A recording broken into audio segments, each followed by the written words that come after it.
Krishna. Should we start?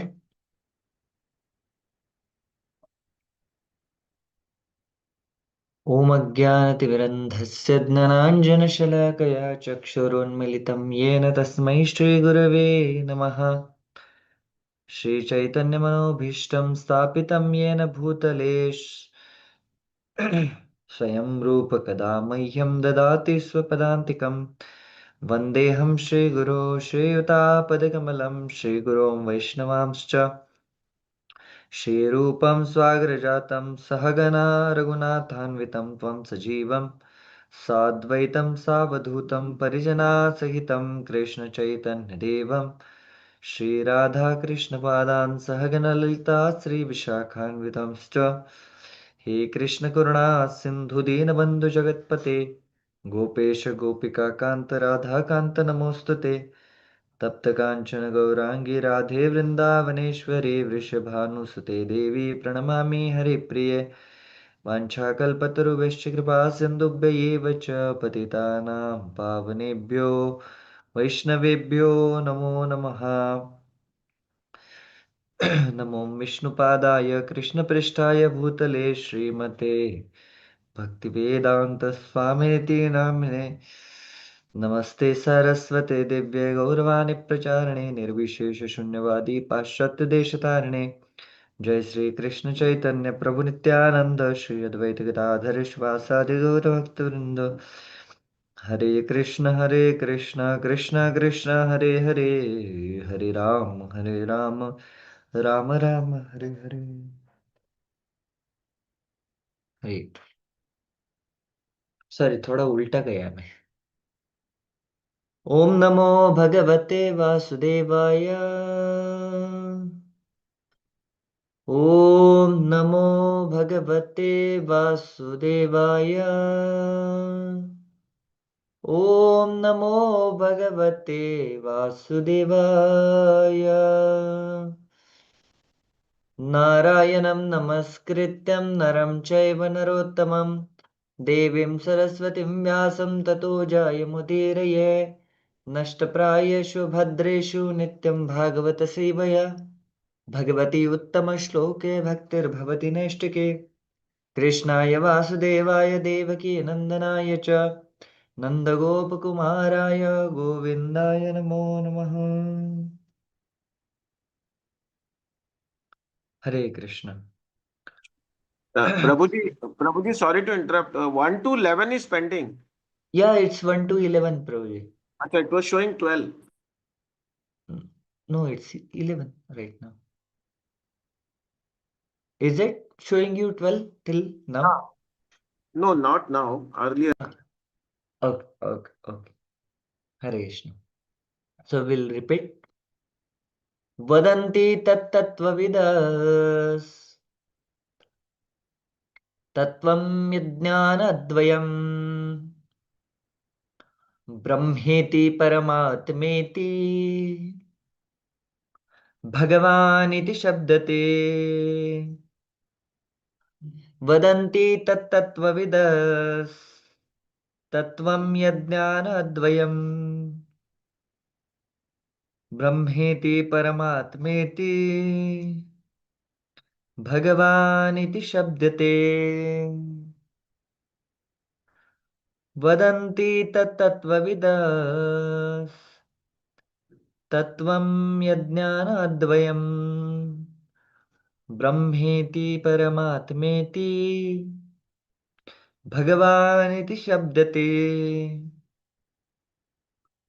So we will go directly for word to word translation.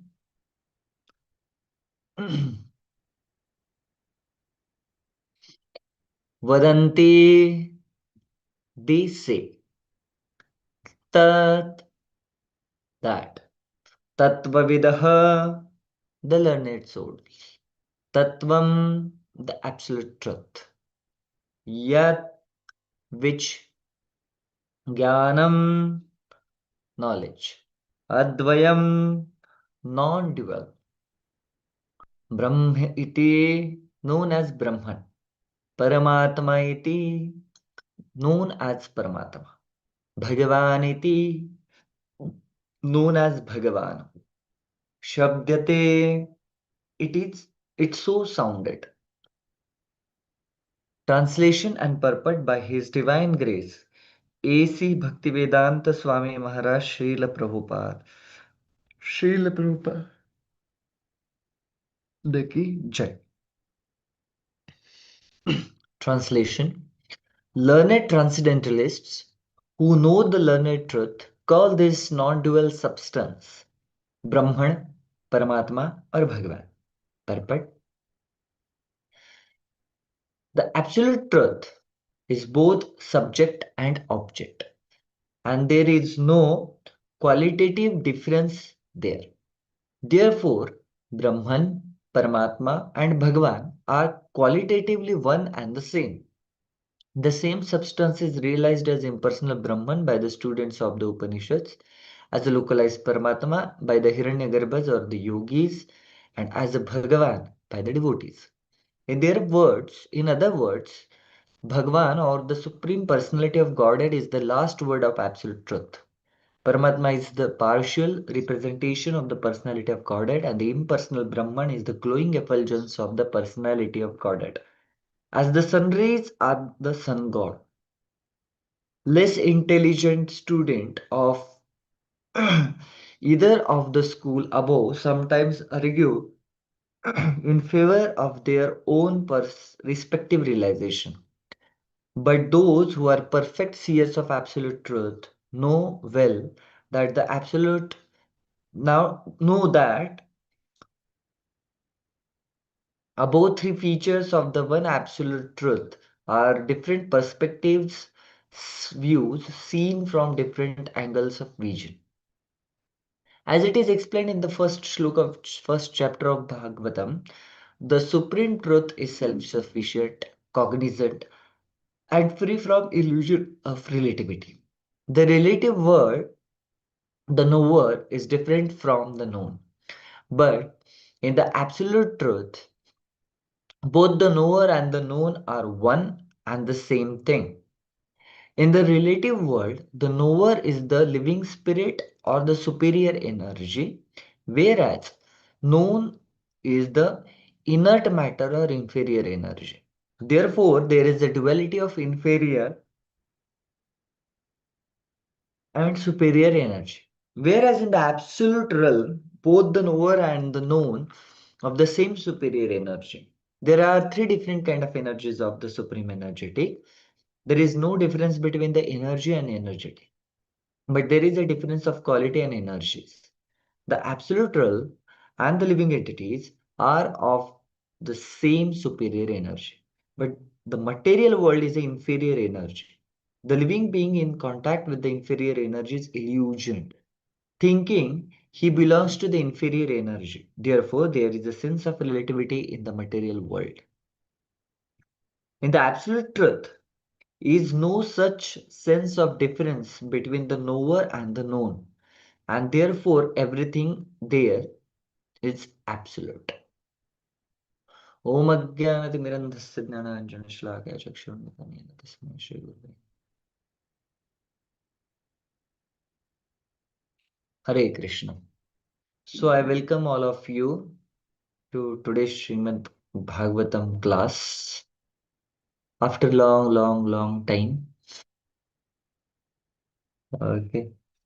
So actually I'm supposed to come today afternoon, but the especially road which is going from my town to Pune was closed yesterday, and today I think our Mumbai highway is little bit congested, especially till Talegaon. Some uh, Andolan is going on. There are huge crowd which is coming to Mumbai.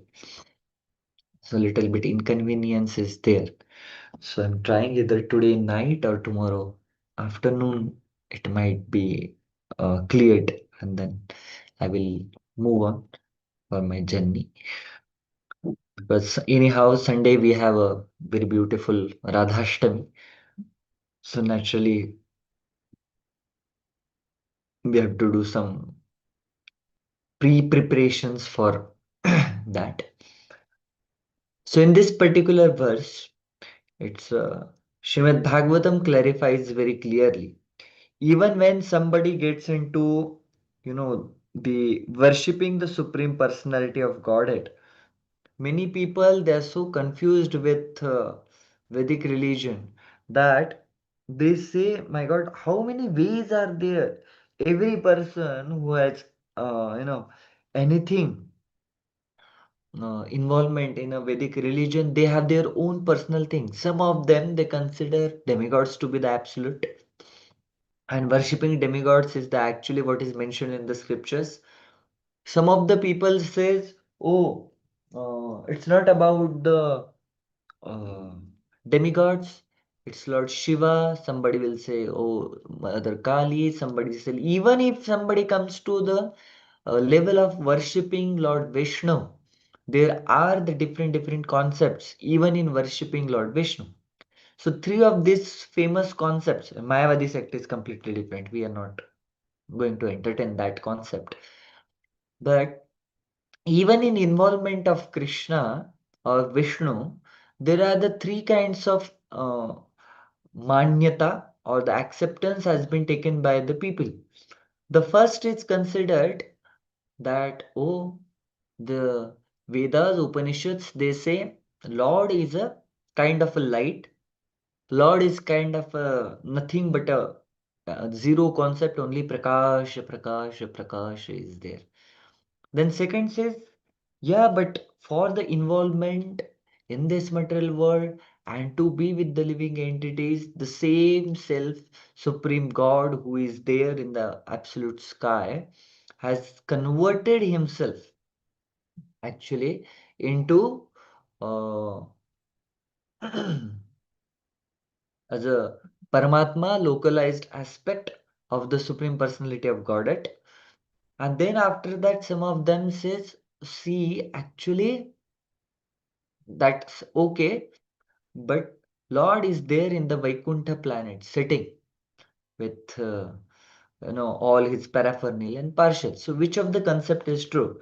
So Srimad Bhagavatam is considered to be the ultimate essence of all the Vedic scriptures. Srimad Bhagavatam clarifies many of these doubts which are there in the living entity's heart for so many years.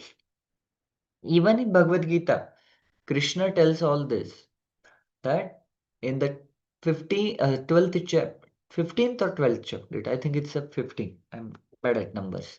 So there is a very wonderful shloka which Krishna himself is telling to Arjuna. It's a 15th chapter.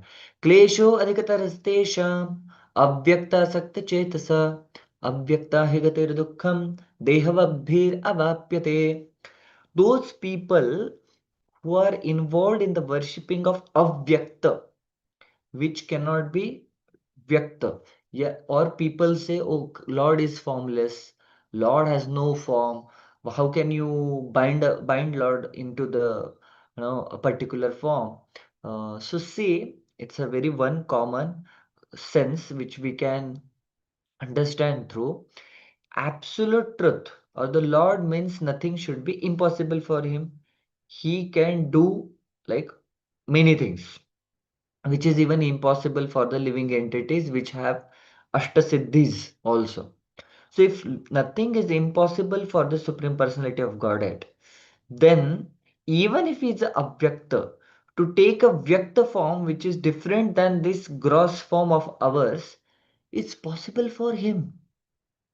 If we say that, oh, Lord never takes a form and he never comes to this material world, that means we have a conditions on the Lord. That means Lord also has a limitations. And if something has a limitation, so then that cannot be considered as a almighty, right? So this particular concept of Nirakarvad has not been accepted by the Vaishnavas as a whole and soul concept, because it's a binding and it's a conditioning to the Lord Himself. So naturally, what we consider is actually that concept will come definitely. In this particular shloka, Klesho adhikatarastesham avyakta sakta chetasa avyakta hi gatir dukkham dehavabdhir vapyate. Lord Krishna himself is telling that a person who is asakta towards the avyakta form means what?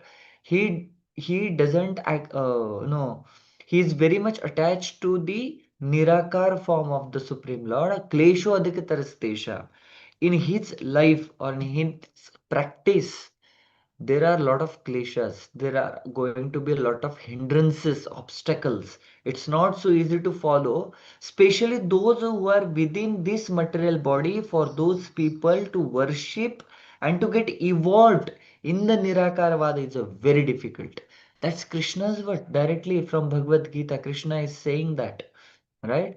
And when Lord showed the Virat Rupa and then the four-handed Vishnu form, everything to the Arjuna, Arjuna got so curious that he asked, "Oh Lord, which is one of your the potent form?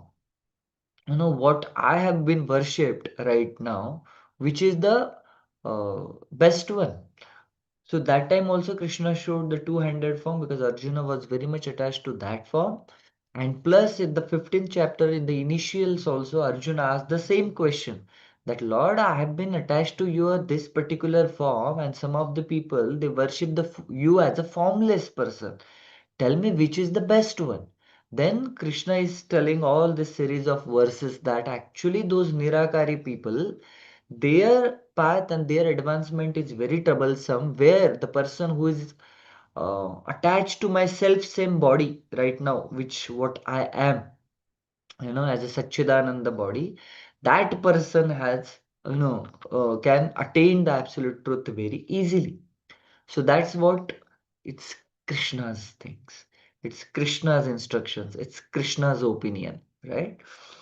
Now this Nirakarvad happened. So let us consider how, let us understand this thing through a very small example. That is, what is this Nirakar, then Paramatma, and then as a accepting Krishna as a Bhagavan. These are the three stages actually.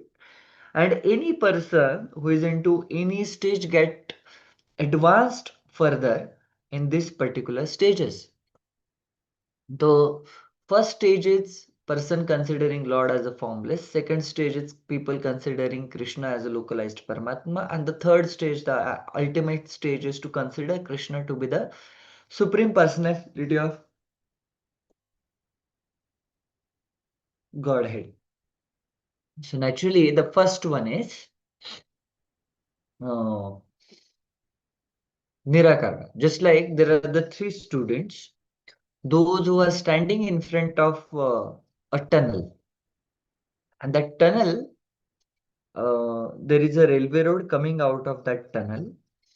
So the first boy, which is a very small, like first standard, second standard student, suddenly he hears that through that tunnel there is a sound coming out. "Pong," like that sound is coming, and he got astonished. Oh my God! See, the sound is coming from tunnel. Tunnel is actually the source of sound, and whatever sound is coming, the tunnel is the pita for that and everything. Now this particular student, he had just heard it from his one sense, and he considered, okay, whatever right now I got a perception that the tunnel and the tunnel through tunnel the sound is coming out. That means tunnel is actually the source of sound, and that's why I'm hearing this through the tunnel. And so he goes and tells, oh, see, the tunnel is a source of sound. Whatever sound we are every day hearing, that sound is coming through the tunnel. So let's go and propagate it. Now there is a second student which is in the fourth or fifth standard, and he sees that okay, sound is there, tunnel is there, and through tunnel the sound is coming, I heard it. He waits for some time, and then he gets a little maturity. He sees as soon as the sound comes, after a few minutes that sound gets totally louder, and at the peak point through that sound a railway comes out and it goes. And then he says, no, it's not only sound. Sound is there, okay, but tunnel is not a source of sound. That sound is done by the train.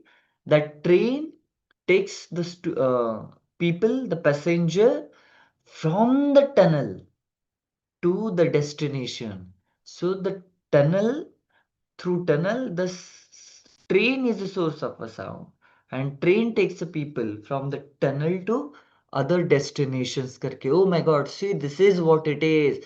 This is not a sound actually which is coming out of tunnel. It's actually train involved in that. A vehicle, a very nice, heavy, made up of a steel. That kind of a vehicle is there which makes a sound.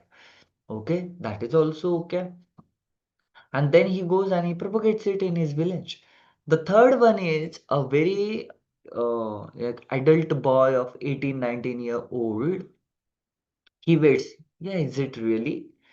Then he searches it out. The tunnel is going through one end to another end. The trains are coming, but there is not one train. There are multiple trains are coming throughout the uh, day. And these trains are not actually coming through the tunnel, or the tunnel is the source of a train. Actually, these trains are coming from the junction which is beyond this tunnel.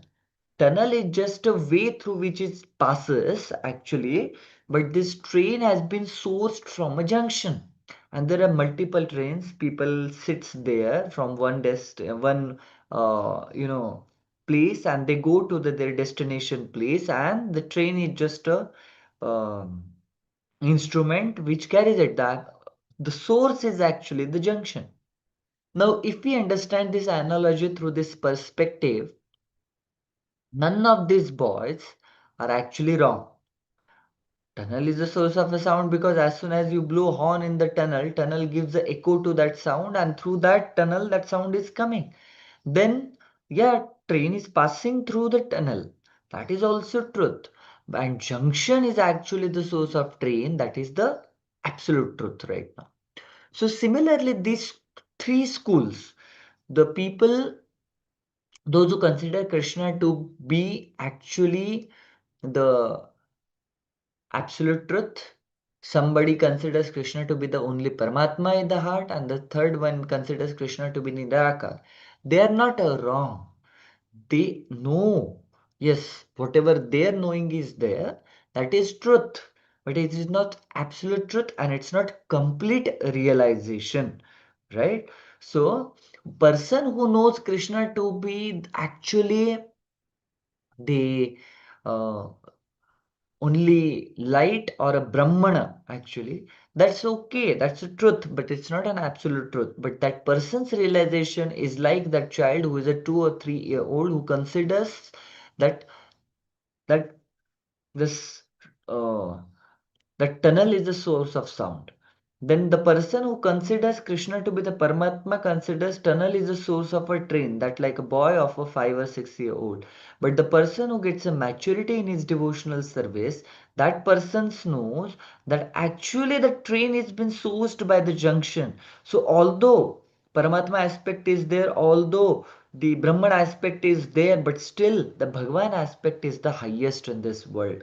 And the same Bhagavan, he actually expand himself into different localized Paramatma form which takes care of this body. Okay, so that is the actual understanding, and that is the highest realization in a person's life when he gets mature in his devotional service. And regarding the Brahman, even it is said that what is actually Brahman, what is that Prakasha in the spiritual world. Krishna's toe had so much energy and so much effulgences that they themselves, the Krishna's bodily effulgences, get converted into Brahman.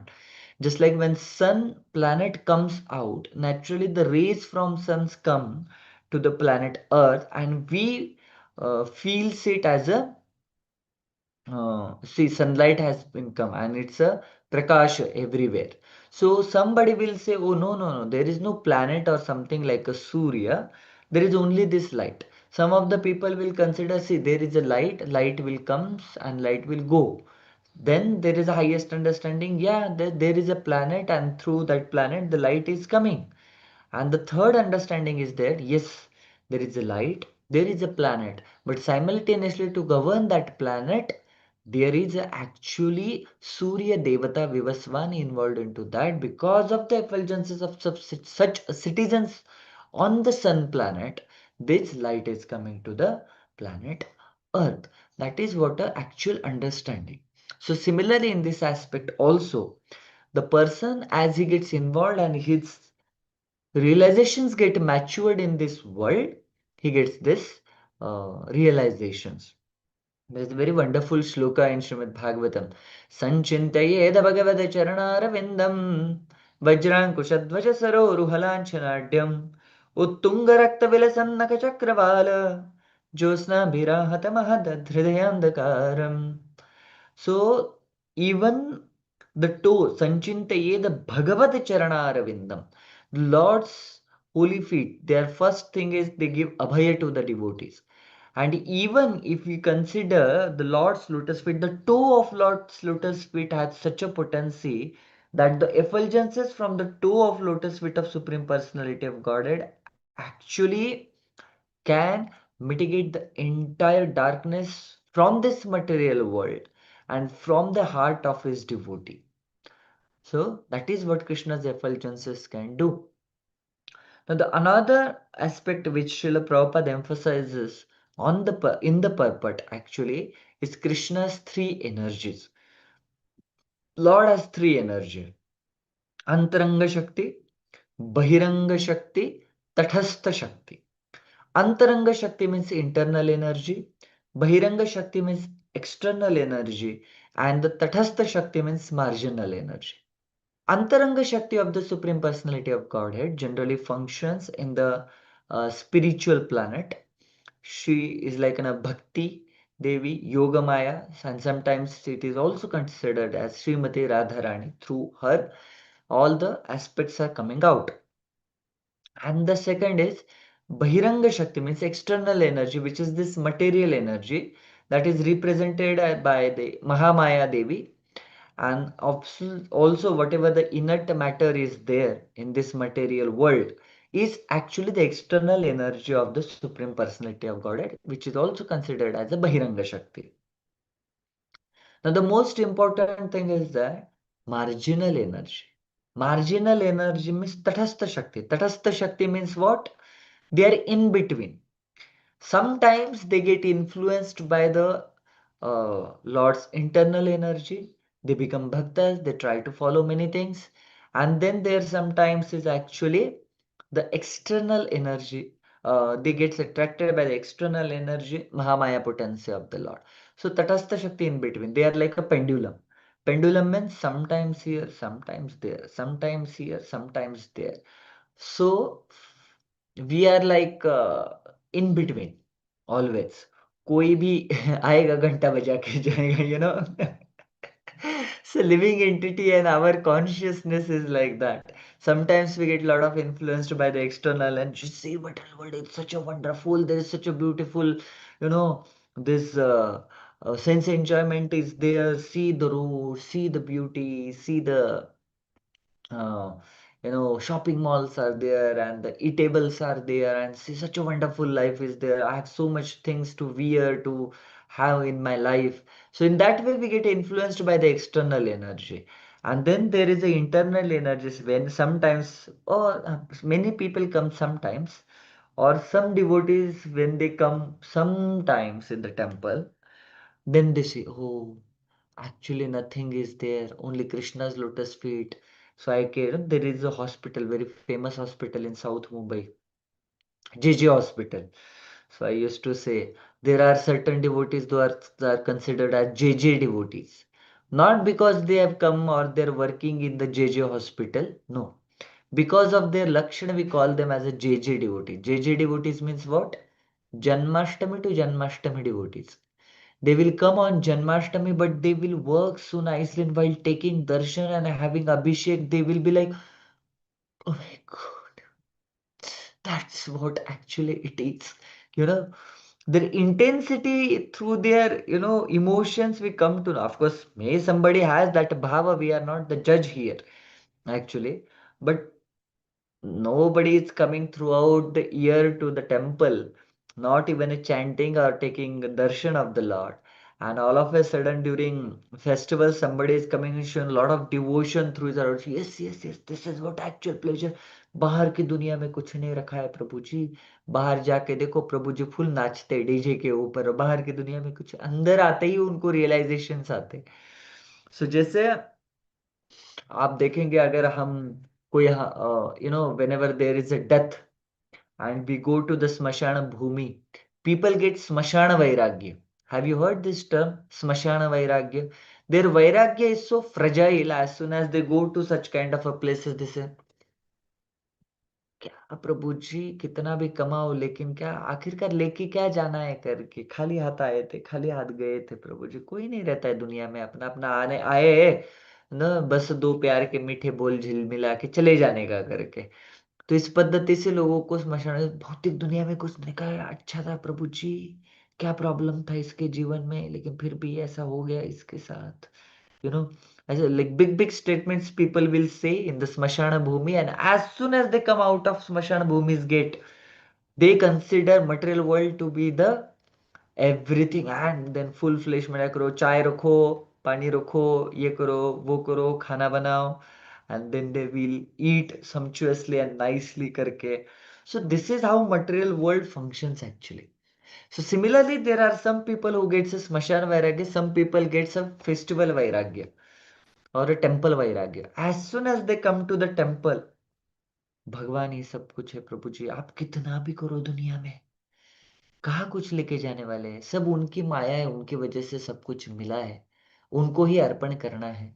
बोला 101 रुपया क्यों अर्पण कर रहे हो, थोड़ा सा 1,01,000 रुपया दोगे क्या? मेरी लाइफ टाइम का कमाई है प्रभु जी, how can I do that करके so such people, their philosophies, their vairagyas, their involvement, and their devotion is a very fragile.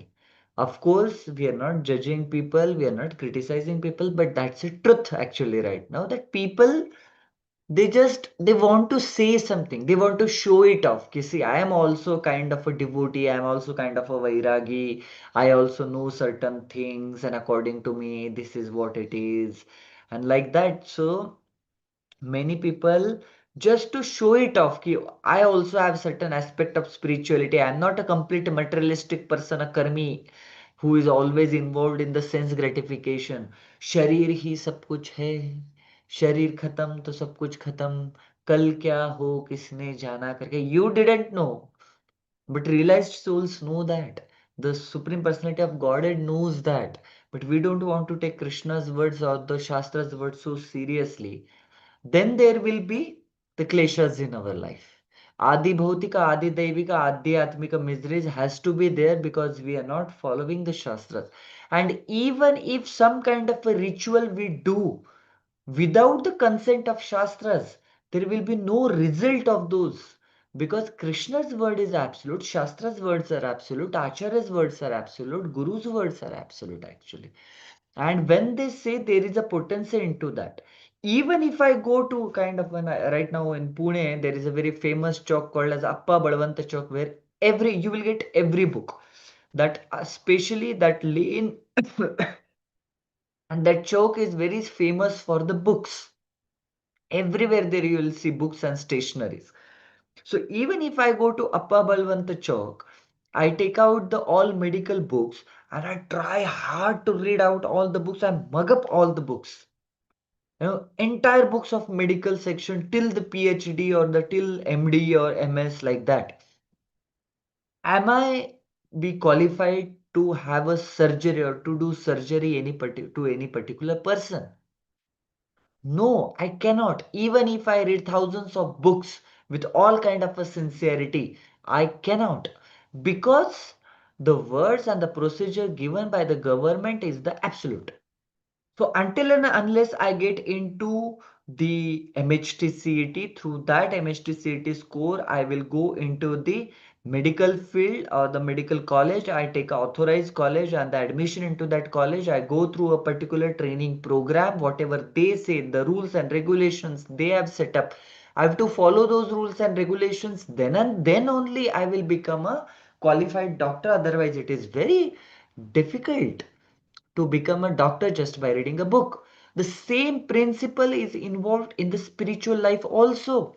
People consider, oh, I just read a Bhagavad Gita, or I did this particular seva, or I did, this upasa, this austerity, or this kind of a thing, and then I am now qualified. Everything is the same actually. Whatever you worship, this, or this way, that way, this way, that way, karke, and then everything goes in everything is absolute only, right? This is not. This is mental speculation. See, we give rather more than what is there in the shastras, and following the shastras. More than that, we most of the time give justification to the things which is comfortable for us. That is which is very wrong. It's very wrong to give justification for our own sense gratification, for own our comfort, and the beliefs which we believe because we just believe it because we like it.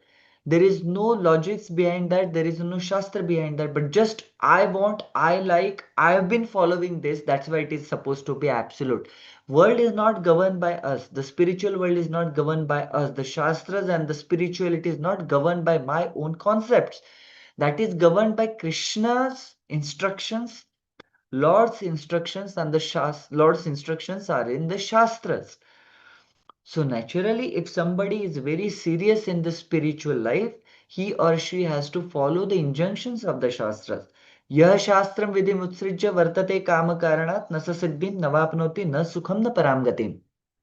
If a person don't follow the injunctions of a Shastra but just believe whatever his mind is supposed to be believed, then there will be no Sukha in this life, nor Sukha in the next life. There will be no Gati to your life.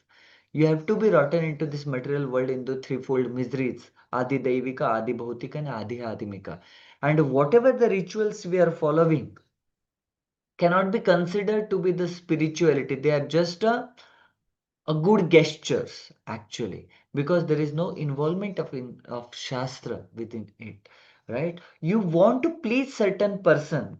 If somebody wants to please Lord Krishna, but okay, see, I want to please Lord Krishna, but how I want to please Lord Krishna? See, I will do this, because this is what I am comfortable with and this is what I like actually. That doesn't happen. If you want to please, if you want to love somebody, then you have to mold yourself according to that person. You have to adjust with that person. If a husband says, okay, I love my wife, or a wife says, I love my husband, but I will not change, this is what I want. Husband is having a diabetes, but wife says, no, no, because I love pedas, I love rasgulla, rasmalai, sandesh, and barfi, I will cook only that. That's not what love is. It's what you want to do it because that's your sense gratification. You feel nice, happy into this particular thing. So you are forcing yourself, you are becoming as a burden on the person whom you love. Generally, love means sacrifice. Love means details, love means adjustment.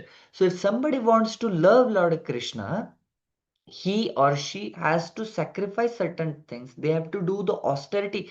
Many times, following the injunctions of Shastra itself becomes an austerity. Who doesn't want to eat nice, sumptuous foodstuffs in the hotel, going to the hotels and eating that? Who doesn't want to do gambling and earn more money? Who doesn't want to have that? Of course, we are a devotee, that's why, but no meat eating, no gambling. Who doesn't want to break the haddis of another living entity because it feels sumptuous karke? Such a ghastly thing that just for fulfillment of our belly we are killing an animal and giving inconvenience to. Krishna has given birthright to each and every living entity, but just for our own sense gratification we are taking out the birthright of such people. Forget the sinful activities that is going to come. Absolutely, that is going to come. This time is separating.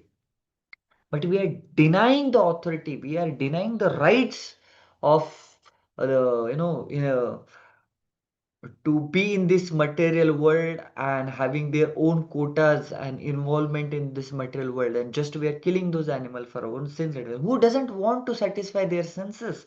Who doesn't want to have a multiple affairs? In a material world, everyone wants it. Who wants to sit at one place for 2 hours and chant Hare Krishna Maha Mantra? Everybody wants to sleep early in the morning. In my mother tongue, it is considered as a sakhar jhopa, a very sugary sleep actually. But when devotee wants to make Krishna happy, according to the instructions of Krishna and the Shastras, person voluntarily takes that austerity in the life. He or she will do that austerity of no meat eating, no gambling, no intoxication, no illicit affairs. He will take that austerities of sitting at one place and chanting 16 rounds of Hare Krishna Maha Mantra for absolute practically 2 hours. Right? Why? Because Krishna has said it, and we want to please Krishna. Because the life goal of this human life is actually to please that Supreme Personality of Godhead according to his instructions. Okay? So, if in Srimad Bhagavatam it is said that in Brahmana, Paramatma, and the Bhagavan aspect of the Lord, Bhagavan who is sitting in the as the absolute truth in the Adhyatmic Jagata Vaikuntha in Goloka Vrindavan as the Supreme Personality of Godhead is the highest, then that is highest. Whatever your interest may be, Nirakar Vada, Brahmana Vada, or whichever Vada you may be, you may have a Vada with another person. No. How can you? This so many arguments will be there. But whatever Shastra says is supposed to be the highest truth. Shastras are not the dictator, but they are giving you the viewpoint of the absolute truth. This is what it is. Whether you want to follow it or not follow it, that's up to us. Shastra is not forcing you to follow it, but Shastra is giving you with clear instructions what is the absolute truth. So following, non-following is in our hands, and whatever consequences are there, that will be in the Lord's hand then. So we have to be ready for those consequences. If somebody wants to gratify the senses, somebody doesn't want to hear from the Shastras and follow whatever his mind is suggesting to him or her, especially to be involved in this sinful activities of meat eating, gambling, intoxication, illicit sex, he has to wait for the consequences. And once the consequences are coming, he or she cannot complain, हाय मैंने तो इतना किया भगवान के लिए लेकिन ये मेरे साथ क्या हो गया करके. No, you did lot of blunders also, but just you are not accepting that yes, I did blunders in my life, and that is what actually the consequences and result of these blunders are. So we have to be very careful that whatever Shastra says, we are following the same thing in order to please Krishna. Of course, Krishna is not dictator while following the certain things. If we have a certain things lacking due to our conditioned nature, Krishna considers it. Krishna is very compassionate. But still, we have to try our best to follow each and every instructions given in the Shastra, especially by our acharyas and especially His Divine Grace A.C. Bhaktivedanta Swami Prabhupada. Then and then our spiritual life and our especially this human form of life will be successful. Okay, so this is what I wanted to share with all of you. So please pray that I will come today evening or till, because there are huge lakhs and lakhs of people has entered now through, and they are soon going to enter through Navi Mumbai into Mumbai. That's Maratha Andolan Morcha. So I don't know what is the situation. Yesterday the Pune Nasik highway was absolutely closed. Even people just for 1.5 hours journey, people took most 8 hours for that. So it's quite a difficult to go out. And then VIP movements and all things are involved. So let us see. Uh, okay. Hare Krishna. Granthara Srimad Bhagavatam ki जय. श्रील प्रभुपाद की जय. निताय गौर प्रेमानंदे. हरि हरि बोल. हरे कृष्ण.